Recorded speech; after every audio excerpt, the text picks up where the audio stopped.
జ్ఞాన అన్వేషకులకు ఆత్మన్ అవేకనింగ్ నుంచి స్వాగతం. ఈరోజు మనం నేను ఎవరు అనే టాపిక్ యొక్క రెండవ చాప్టర్ ఆత్మ చైతన్యం యొక్క రికార్డు లోకి లోతుగా వెళదాం.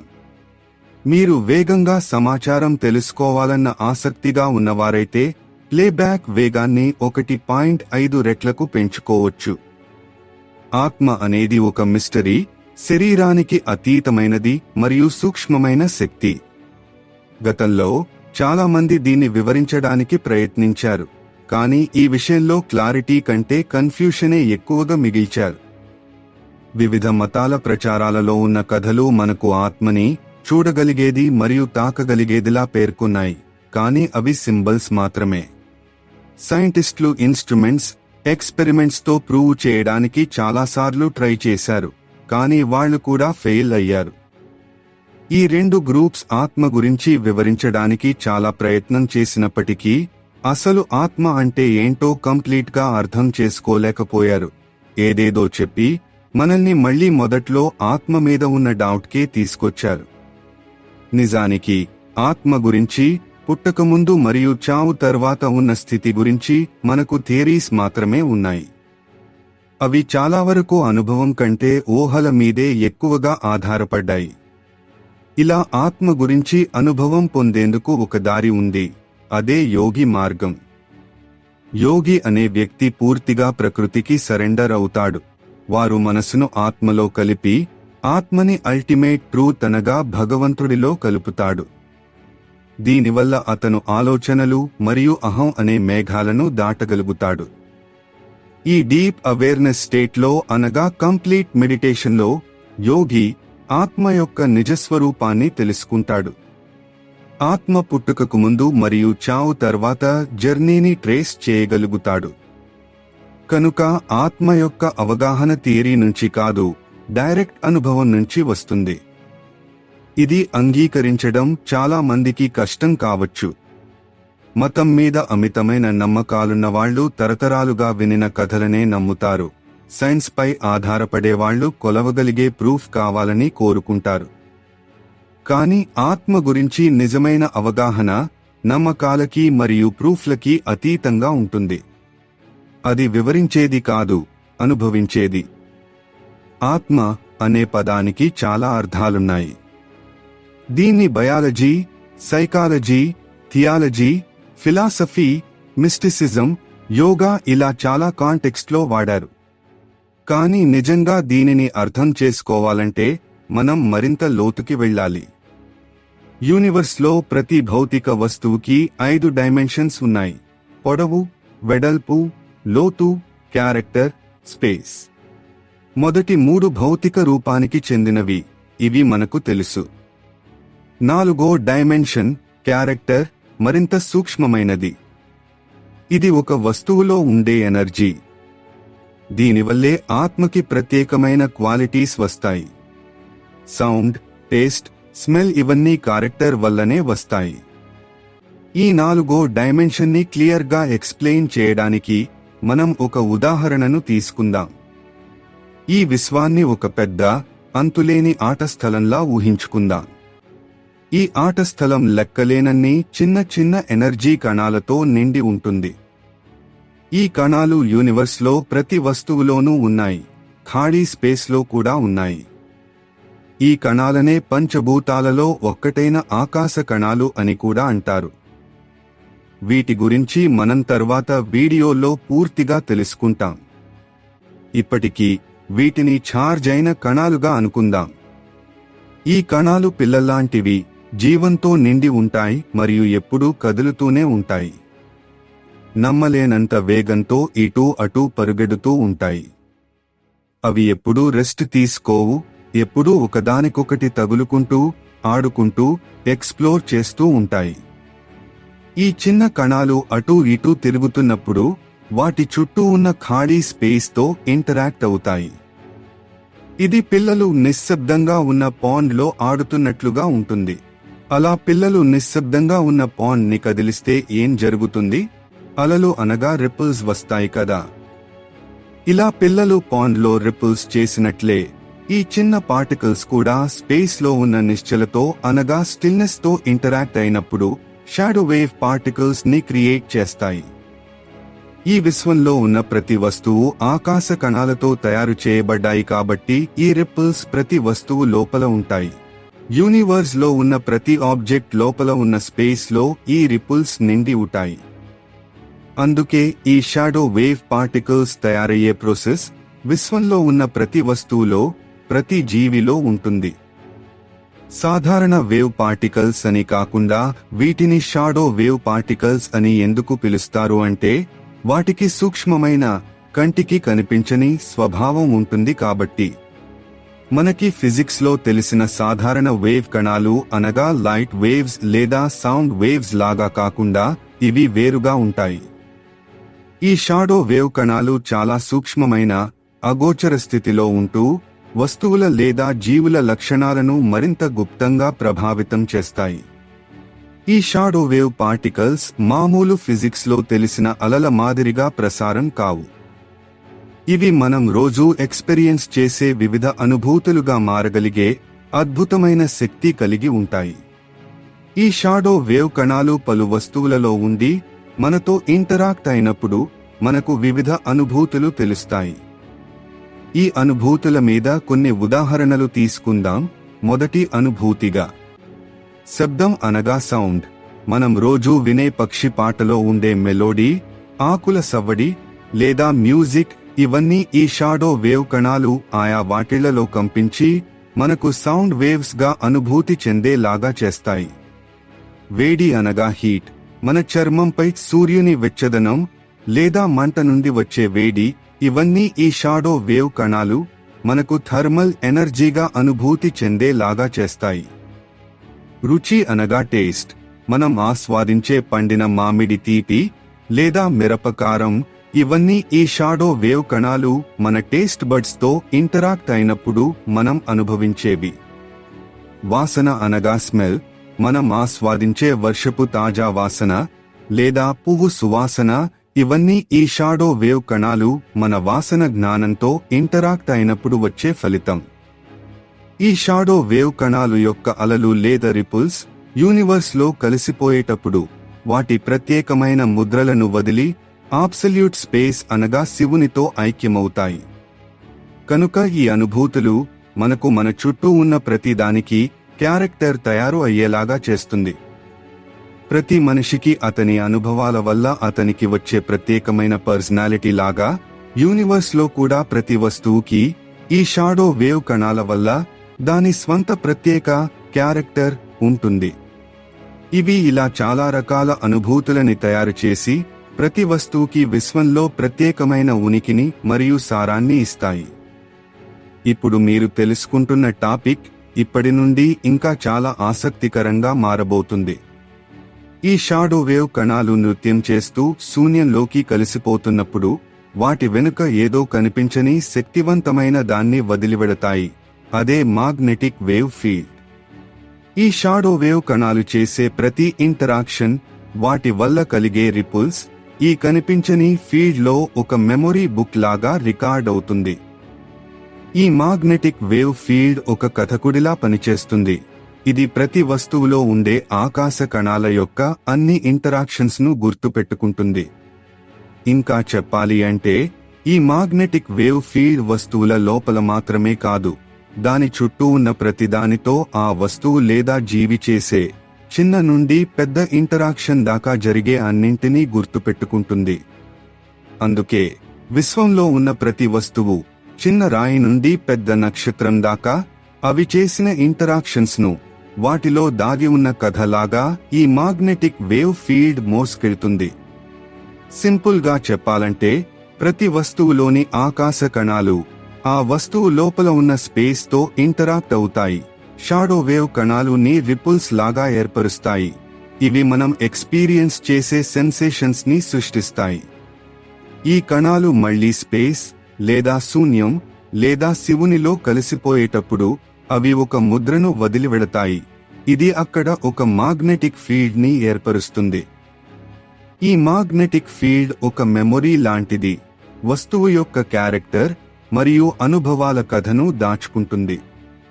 ఇప్పటిదాకా నేను మాగ్నెటిక్ ఫీల్డ్, క్యారెక్టర్ మరియు షాడో వేవ్ కణాలు తయారీ గురించి స్పష్టం చేశాను. ఇప్పుడు యూనివర్సల్ లా ఆఫ్ కాన్షియస్నెస్ గురించి చూద్దాం. ఇది ముందుగా మనం తెలుసుకున్న కాన్సెప్ట్స్ అన్నింటినీ కలుపుతుంది. ఈ విశాలమైన ఎనర్జీ కణాలు ప్లేగ్రౌండ్లో యూనివర్సల్ లా ఆఫ్ కాన్షియస్నెస్ అనే ఆసక్తికరమైన నియమం ఉంది. దీని ప్రకారం ఒక కొత్త ఎనర్జీ పార్టికల్ ఒక గ్రూప్లో చేరినప్పుడు, ఎలాగైతే ప్లేగ్రౌండ్లో స్నేహితుల గ్రూప్లో కొత్త పిల్లవాడు చేరి వాళ్ళ స్నేహితుల ఆట రూల్స్ తెలుసుకుంటాడో, అదే విధంగా ఈ ఎనర్జీ కణాలు అది చేరబోయే గ్రూప్ యొక్క అన్ని అనుభవాలను మరియు గుణాలను అబ్జర్వ్ చేసుకుంటుంది. అది వారి షేర్డ్ స్టోరీలో భాగమవుతుంది. ఈ యూనివర్సల్ లా ఆఫ్ కాన్షియస్నెస్ ని ఇంకా బాగా అర్థం చేసుకోవడానికి చెట్టు మీద పెరుగుతున్న మామిడి పండును ఉదాహరణగా తీసుకుందాం. మామిడి పండు చెట్టు నుండి పోషకాలను పీల్చుకున్నప్పుడు కొత్త కణాలు మామిడిలో ఉన్న పాత కణాలతో కలుస్తాయి. ఈ కొత్త కణాలు ఖాళీగా లేదా ఎంప్టీగా ఉండవు. అవి మొక్క ద్వారా వాటి ప్రయాణంలో పొందిన అనుభవాలతో, ఈ కొత్త కణాలు వాటి స్వంత స్టోరీస్తో వస్తాయి. ఈ కొత్త కణాలు మామిడిలో చేరినప్పుడు అవి మామిడిలో ఉన్న పార్టికల్స్ యొక్క కలెక్టివ్ మెమొరీని అబ్జర్వ్ చేసుకుని దానిలో భాగమవుతాయి. ఎలాగైతే ఒక కొత్త ప్లేయర్ టీంలో చేరి వెంటనే టీమ్ స్ట్రాటజీ మరియు హిస్టరీ అర్థం చేసుకుంటాడో, ఈ కొత్త కణాలు కూడా వెంటనే మామిడిలో అప్పటికే ఉన్న కణాల అన్నింటి క్యారెక్టరిస్టిక్స్ ని నేర్చుకుంటాయి. ఎలాగైతే రేడియో వేవ్స్ వేరువేరు ఫ్రీక్వెన్సీలను మరియు ఛానల్స్ ని మోసుకెళ్లగలవో, మాగ్నెటిక్ ఫీల్డ్ ఈ షాడో వేవ్ కణాల ద్వారా జనరేట్ అయిన అన్ని సెన్సరీ ఎక్స్పీరియన్సెస్ మరియు వాటి ముద్రలను మోసుకెళ్తుంది. మీరు ఈ మామిడి పండుతో ఇంటరాక్ట్ అయినప్పుడు ఈ మామిడి యొక్క ముద్రలను ఈ మాగ్నెటిక్ ఫీల్డ్ మీ సెన్సెస్ కి ట్రాన్స్మిట్ చేస్తుంది. దీనివల్ల మీరు మామిడి వాసన మరియు రుచి వంటి క్వాలిటీస్ ని గ్రహించగలుగుతారు. ఇక్కడ చెప్పిన మాగ్నెటిక్ ఫీల్డ్ ఫిజికల్ సెన్సేషన్స్ మాత్రమే కాకుండా మన ఆలోచనలు మరియు భావోద్వేగాలను ప్రభావితం చేసే సూక్ష్మమైన ముద్రలను కూడా కలిగి ఉంటుంది. ఈ మాగ్నెటిక్ ఫీల్డ్ ప్రాణం ఉన్న లేదా ప్రాణం లేని ప్రతి వస్తువు చుట్టూ ఒక ఎనర్జీ క్లౌడ్ లాంటిదాన్ని క్రియేట్ చేస్తుంది. అలా ఈ మాగ్నెటిక్ ఫీల్డ్ మనం ఏ వస్తువుని లేదా జీవిని ఎలా గ్రహిస్తాము మరియు దానికి ఎలా స్పందిస్తాము అనే విషయాలను ప్రభావితం చేస్తుంది. అందుకే కొన్నిసార్లు మీరు ఒక ప్రదేశంలోకి వెళ్ళినప్పుడు వెంటనే ఒక నిర్దిష్టమైన వాతావరణాన్ని ప్రశాంతంగా, ఉద్రేకంగా లేదా సంతోషంగా ఉన్నట్లుగా అనుభూతి చెందుతారు. ఈ అనుభూతి మాగ్నెటిక్ ఫీల్డ్ చేసిన పని. ఈ మాగ్నెటిక్ ఫీల్డ్ మీకు గతంలో జరిగిన ఇంటరాక్షన్స్ మరియు ఎమోషన్స్ వదిలేసిన సూక్ష్మమైన ముద్రలను మోసుకెళ్తూ మీ మానసిక మరియు భావోద్వేగ స్థితిని ప్రభావితం చేస్తుంది. మాగ్నెటిక్ ఫీల్డ్ మన చుట్టూ జరిగే అన్ని ఇంటరాక్షన్స్ మెమొరీని కలిగి ఉంటుంది. అది ఫిజికల్ గా మాత్రమే కాకుండా ఎమోషనల్ గా మరియు మెంటల్ గా ఉన్న మెమొరీని స్టోర్ చేసుకుంటుంది. ఇది వస్తువు లేదా జీవి యొక్క భవిష్యత్ స్థితులను ప్రభావితం చేసే ఎనర్జెటిక్ బ్లూప్రింట్ లాంటిది. వేరే వస్తువు లేదా జీవి యొక్క ఫీల్డ్ లోకి మీరు కాంటాక్ట్ లోకి వచ్చినప్పుడు మీరు ఎలా ఆలోచిస్తారో మరియు ఎలా ఫీల్ అవుతారో మీకు ఈ మాగ్నెటిక్ ఫీల్డ్ అనుభూతి చెందడానికి దోహదపడుతుంది. అందుకే కొన్ని ప్రదేశాలు లేదా వ్యక్తులు మనకు ఒక నిర్దిష్టమైన అనుభవాన్ని కలిగిస్తాయి, ఎందుకంటే ఆయా ప్రదేశాలు వాటి మాగ్నెటిక్ ఫీల్డ్ లో పేరుకుపోయిన అనుభవాలను మోసుకెడుతుంది. ఇక్కడ మనం జాగ్రత్తగా గమనిస్తే ఎనర్జీ కణాలు లేదా ఆకాశ కణాలు వాటి ఇంటరాక్షన్స్ ద్వారా షాడో వేవ్ పార్టికల్స్ ని జనరేట్ చేస్తాయి. అవి తర్వాత మాగ్నెటిక్ ఫీల్డ్స్ ఏర్పడటానికి దోహదపడతాయి. ఈ ఎనర్జీ కణాలు మరియు అవి ఉత్పత్తి చేసే వేవ్స్ యొక్క ఈ నిరంతర కార్యకలాపాన్ని లైఫ్ ఫోర్స్ లేదా ప్రాణశక్తి అని పిలుస్తారు. లైఫ్ ఫోర్స్ లేదా ప్రాణశక్తి అనేది జీవించే మరియు జీవించని వాటిలో ఉండే ప్రాథమిక ఎనర్జీ లేదా తేజస్సు లాంటిది. ఇది విశ్వంలోని ప్రతిదాన్ని నిలబెట్టే లేదా ప్రాణం పోసే డైనమిక్ ప్రక్రియ. ముందు మనం చెప్పుకున్న విధంగా లైఫ్ ఫోర్స్ అనేది ప్రాణం ఉన్న జీవుల వరకే పరిమితం కాదు. ఇది ప్రతిదానిలో ఉంటుంది. రాయి నుండి చెట్టు దాకా, చెట్టు నుండి మనుషుల దాకా అన్నిటిలో ఉంటుంది. ఇది అన్ని వస్తువుల ఉనికి మరియు సారాన్ని నిలబెట్టే కనిపించని శక్తి. ఈ లైఫ్ ఫోర్స్ అన్నిటినీ వాటి స్వంత విధానంలో సజీవంగా ఉంచుతుంది. కాబట్టి లైఫ్ ఫోర్స్ లేదా ప్రాణశక్తి బాహ్య రూపాన్ని అనగా బయట కనిపించే రూపాన్ని మరియు అంతర్గత సారాన్ని ప్రభావితం చేస్తుంది. జీవుల విషయంలో ఈ ప్రాణశక్తి ప్రవర్తన, భావోద్వేగాలు మరియు ఆలోచనల వంటి లక్షణాలు ఉంటాయి. జీవం లేని వస్తువుల విషయంలో ఈ ప్రాణశక్తి రాయి యొక్క టెక్స్చర్ లేదా పువ్వు సువాసన వంటి ప్రత్యేక లక్షణాలను ఈ ప్రాణశక్తి ప్రభావితం చేస్తుంది. మనం దేని క్యారెక్టర్ గురించి అయినా మాట్లాడేటప్పుడు మనం కేవలం పర్సనాలిటీ గురించి మాత్రమే మాట్లాడుకుంటాం. కానీ నిజానికి ఈ క్యారెక్టర్ అనేది చాలా లోతైనది. కనుక ఈ క్యారెక్టర్ అనేది ఆ జీవి లేదా వస్తువుకి జరిగిన అన్ని క్వాలిటీస్ మరియు అన్ని అనుభవాలను సూచిస్తుంది. మనుషులలో ఈ క్యారెక్టర్ అనేది మన అన్ని చర్యలు మరియు అనుభవాల యొక్క ముద్రల ద్వారా ఏర్పడుతుంది. వీటిని మనం కర్మలు అని కూడా పిలుస్తాం. ఈ కర్మ ఆర్ క్యారెక్టర్ అనేది మనం ఎప్పుడైనా చేసిన లేదా ఆలోచించిన లేదా ఫీల్ అయిన ప్రతిదాన్ని రికార్డ్ చేసే కాస్మిక్ డైరీ లాంటిది. ఈ డైరీ కేవలం బయట వరకే ఆగిపోదు. ఇది మన మనసు యొక్క శక్తివంతమైన ఫంక్షన్స్ లోకి లోతుగా వెళుతుంది. ఇది మన కోరికలు, మన కలలు, మన విజయాలు, మన బాధ మరియు ఆనంద క్షణాలు మరియు మన అన్ని ఆకాంక్షలను కలిగి ఉంటుంది. ఇది మన భౌతిక శరీరాలకు మించి మనల్ని మనంగా చూపించే ఒక కలెక్షన్. కాబట్టి మనం ఈ 4వ డైమెన్షన్ గురించి మాట్లాడినప్పుడు ఈ కనిపించని శక్తివంతమైన సారం గురించి లేదా మనం మన చుట్టూ ఉన్న ప్రతిదాని సమస్త కథ గురించి మాట్లాడుతాం. ఇది మనం ప్రతిరోజూ చూసే మరియు అనుభవించే ప్రపంచాన్ని రూపొందిస్తుంది. ఇది అన్ని కణాలు, అన్ని కథలు, అన్ని జీవితాలను కలిపి ఒక అద్భుతమైన డిజైన్ని అల్లేటటువంటి కనిపించని దారం లాంటిది. ఇది ఈ విశ్వానికి అర్థం మరియు ప్రయోజనాన్ని ఇచ్చే నిశ్శబ్ద శక్తి లాంటిది. 4వ డైమెన్షన్ యొక్క లోతైన అర్థం ఏమిటి అంటే అది ప్రతి జీవి, ప్రతి వస్తువు మరియు ప్రతి క్షణం యొక్క సారాన్ని కలిగిన మన కంటికి కనిపించని శక్తివంతమైన ఉనికి. ఈ 4వ డైమెన్షన్ ఎనర్జీ మరియు కాన్షియస్నెస్ భాషలో రాయబడిన సమస్త విశ్వం కథను చెప్పే సారం. ఇది మనకు తెలిసిన ప్రతిదాన్ని సృష్టించి మరియు రూపొందిస్తుంది. భవిష్యత్తులో మనం ఇంకా కనుగొనబోయే దాన్ని కూడా ప్రభావితం చేస్తుంది. ఇప్పుడు క్యారెక్టర్ అనే 4వ డైమెన్షన్ గురించి తెలుసుకున్న తర్వాత చివరి డైమెన్షన్ అయిన అబ్సల్యూట్ స్పేస్ లేదా శివంలోకి వెడదాం. మనం పైన చూసినట్లుగా మామిడి వంటి వస్తువు లోపల ఉన్న కణాలు దాని చుట్టూ ఉన్న స్పేస్ తో ఇంటరాక్ట్ అయి షాడో వేవ్ కణాలుని ఏర్పరుస్తాయి మరియు దాని ద్వారా మాగ్నెటిక్ ఫీల్డ్ ని తయారు చేస్తాయి. పార్టికల్స్ ఇంటరాక్ట్ అయ్యే ఈ స్పేస్ ని అబ్సల్యూట్ స్పేస్ లేదా శివం అని అంటాం. అబ్సల్యూట్ స్పేస్ అనేది విశ్వంలో అంతటా ఉండే ప్రాథమిక సర్వాంతర్యామి. ఇది అన్ని భౌతిక మరియు అభౌతిక చర్యలు జరిగే స్థలానికి మూలం. ఇది కేవలం వస్తువుల మధ్య మనం చూసే ఖాళీ స్పేస్ మాత్రమే కాదు. ఇది ప్రతి వస్తువు లోపల మరియు బయట ఉండే మరింత లోతైన సర్వాంతర్యామి. ఇది అన్ని పార్టికల్స్, వస్తువులు మరియు ఎనర్జీలు ఉండి ఇంటరాక్ట్ అయ్యే స్టేజ్ లాంటిది. అబ్సల్యూట్ స్పేస్ లేదా శివం ఈ కణాల యొక్క ఇంటరాక్షన్స్ జరగడానికి సంబంధించిన పరిస్థితులను లేదా మీడియంని అందిస్తుంది. ఇది లేకుంటే ఏదీ ఉనికిలో ఉండటానికి స్థలం ఉండదు. కాబట్టి అబ్సల్యూట్ స్పేస్ కేవలం వస్తువుల మధ్య ఉండే ఖాళీ స్పేస్ కంటే ఎక్కువ. ఇది ప్రతిదీ నిర్మించబడే అసలు సారం లాంటిది.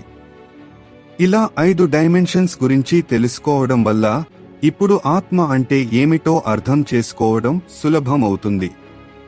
మామిడి ఉదాహరణ లాగానే మనిషి శరీరంలో కూడా సెల్స్ మరియు ఆర్గాన్స్ లో ఉండే ఎనర్జీ కణాలు ఒకదానితో ఒకటి ఇంటరాక్ట్ అవుతుంటాయి. ఈ ఎనర్జీ పార్టికల్స్ శరీరం లోపల స్పేస్ తో ఇంటరాక్ట్ అయినప్పుడు బయోమాగ్నెటిక్ వేవ్ అనే స్పెషల్ టైప్ మాగ్నెటిక్ వేవ్ ని క్రియేట్ చేస్తాయి. సింపుల్ గా చెప్పాలంటే పైన చెప్పిన ఎనర్జీ కణాలు లేదా ఆకాశ కణాలు అన్నిటినీ తయారు చేయడానికి నిర్ణయించబడిన బేసిక్ యూనిట్స్. అవి జీవం ఉన్న బాడీలో ఇంటరాక్ట్ అయినప్పుడు బయోమాగ్నెటిక్ ఎనర్జీని తయారు చేస్తాయి. బయోమాగ్నెటిక్ ఎనర్జీ అనేది శరీరంలో ఉన్న ఎనర్జీ కణాల యాక్టివిటీ వల్ల వచ్చే స్పెషల్ టైప్ ఎనర్జీ. ఈ బయోమాగ్నెటిక్ వేవ్ స్ట్రెయిట్ గా వెళ్ళదు. అది సుడిగుండం లాంటి ఎఫెక్ట్ ని క్రియేట్ చేస్తూ శరీరం అంతటా సర్క్యులేట్ అవుతుంది. దీన్ని శరీరం అంతా తిరిగే స్పైరల్ ఎనర్జీ లా ఊహించుకోండి. ఈ సుడిగుండం లాంటి ఎఫెక్ట్ శరీరంలో ఒక పాయింట్లో చాలా స్ట్రాంగ్ గా ఉంటుంది. దీన్ని బయోమాగ్నెటిక్ సెంటర్ అంటారు. ఇది మూలాధార చక్రం దగ్గర, అనగా వెన్నుపాము చివరన ఉంటుంది. ఇక్కడే ఎనర్జీ అంతా కేంద్రీకృతమై ఉంటుంది. మన జీవితంలో జరిగే అన్ని ఎక్స్పీరియన్సెస్ మరియు యాక్షన్ ని ఈ బయోమాగ్నెటిక్ సెంటర్ స్టోర్ చేస్తుంది. ఒక విత్తనం అది చెట్టుగా పెరగడానికి కావాల్సిన మొత్తం ఇన్ఫర్మేషన్ ని తనలో కలిగి ఉన్నట్లుగా, ఇది మన ఫిజికల్ యాక్షన్స్ నుండి మన డీప్ థాట్స్ లేదా గాఢమైన ఆలోచనలు మరియు ఫీలింగ్స్ వరకు అన్నింటినీ స్టోర్ చేస్తుంది. మన శరీరంలో మూలాధార చక్రంలో ఉన్న బయోమాగ్నెటిక్ సెంటర్ ని జెనెటిక్ సెంటర్ అని కూడా అంటారు. ఎందుకంటే ఇది మన పర్సనల్ ఎక్స్పీరియన్సెస్ నే కాకుండా మన పూర్వీకుల నుండి వచ్చిన క్వాలిటీస్ ని కూడా స్టోర్ చేస్తుంది. మనం ఈ జెనెటిక్ సెంటర్ ని ఒక పెద్ద లైబ్రరీలా ఊహించుకున్నామంటే, ఈ లైబ్రరీలో మీ లైఫ్ లో జరిగిన అన్ని స్టోరీస్ ఉన్న బుక్స్ ఉంటాయి. మీ ప్రతి ఆలోచన, యాక్షన్ మరియు ఫీలింగ్, అలాగే మీ కుటుంబం నుండి వచ్చిన ఎక్స్పీరియన్సెస్ మరియు క్వాలిటీస్ కూడా ఉంటాయి. ఈ లైబ్రరీలో ఉండే బుక్స్ కలెక్షన్ మిమ్మల్ని మీరుగా చేస్తుంది. మీ అన్ని యాక్షన్స్, థాట్స్ మరియు ఎక్స్పీరియన్సెస్ ఈ జెనెటిక్ సెంటర్లో కనిపించని వేవ్ ప్యాటర్న్స్ లా స్టోర్ అవుతాయి. ఒక బుక్ లో ఎంట్రీస్ లేదా కంప్యూటర్లో డేటా లాగా ఈ వేవ్ ప్యాటర్న్స్ ఎప్పటికీ పోవు. అవి ఎప్పటికీ అక్కడే ఉండి మీ పర్సనాలిటీ మరియు బిహేవియర్ ని షేప్ చేస్తాయి. జెనెటిక్ సెంటర్లోని ఈ ముద్రలు మీ జీవితం అంతటా మీ థాట్స్, చాయిస్లు మరియు బిహేవియర్ ని ప్రభావితం చేస్తాయి. ఇవి మీ పిల్లలకు కూడా పాస్ అవుతాయి, వాళ్ళ క్వాలిటీస్ ని షేప్ చేస్తాయి. ప్రతి జనరేషన్తో మీ లైబ్రరీలో కొత్త బుక్స్ జోడించబడుతూ ఉంటాయి. ఫిజికల్ డెత్ తర్వాత జెనెటిక్ సెంటర్ దానిలో స్టోర్ అయిన అన్ని ఇన్ఫర్మేషన్ మరియు క్యారెక్టరిస్టిక్స్ తో సహా అలాగే పోదు. అది యూనివర్సల్ మాగ్నెటిక్ ఫీల్డ్ లో ఒక ఎనర్జీ క్యాప్సూల్ లా కొనసాగింపబడుతుంది. ఈ ఎనర్జీ క్యాప్సూల్ మీరు ఎవరు అన్న ఎసెన్స్ ని తీసుకెళ్తూ మరొక మనిషి జెనెటిక్ సెంటర్లో ఉన్న ముద్రలతో మ్యాచ్ దొరికే వరకు యూనివర్సల్ మాగ్నెటిక్ ఫీల్డ్ లో ఫ్లోట్ అవుతుంది. ఇది మీ లైబ్రరీ నుండి ఒక బుక్ మరొక పర్సన్ కలెక్షన్ కి యాడ్ అవ్వడం లాంటిది. మీ అన్ని ఎక్స్పీరియన్సెస్, యాక్షన్స్ మరియు వారసత్వంగా వచ్చిన లక్షణాలను తీసుకెళ్లే ఈ జెనెటిక్ సెంటర్నే ఆత్మ అంటాం. ఇది మీ లైఫ్ స్టోరీ కంటే ఎక్కువ. ఇది మీరు ఎవరో అన్న ఎసెన్స్. ఆత్మ అనేది మీ అన్ని కర్మలు, అనగా మీరు చేసిన అన్ని యాక్షన్స్ మరియు వాటి ఎఫెక్ట్స్ ని కలిగి ఉంటుంది. అత్మన్ అవేకెనింగ్ మెంబర్స్ కి ఒక సర్ప్రైజ్.